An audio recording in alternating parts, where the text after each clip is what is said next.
আমরা ঢুকে আরেকটা অঙ্ক নিয়ে আসছি যেখানে চারটেই থাকছে। আগে একটা টাইপ করেছিলাম তিনটে, বা চারটে যদি থাকে স্মলেস্ট চেয়েছে। প্রথমে রুটের মধ্যে যেটা আছে সেটা লিখবো।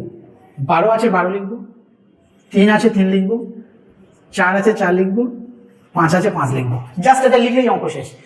পকেটে কিছু না থাকলে, রুটের মধ্যে কিছু না থাকলে 2 থাকবে। এবার এই পকেটে গুলো যেগুলো থাকবে এইগুলো তোমরা লসাগু করবে। এদের লসাগু 12। ক্লিয়ার? এই 12-এর মধ্যে 6 কবার যায় মাথায় লিখবে দুবার। 12-এর মধ্যে 2 কবার যায় 6 বার। 12-এর মধ্যে 3 কবার যায় 4 বার। 12-এর মধ্যে 4 কবার যায় 3 বার।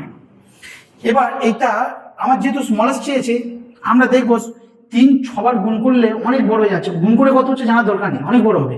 4 4 বার গুণ করলে অনেক বড় হয়ে যাবে। আমার এই দুটোর মধ্যে যে 2 পাওয়ার আর 3 পাওয়ারের মধ্যে থেকে ছোট বড় হয়ে যাবে। 5-এর কিউব 125 আর 12 স্কোয়ার 144।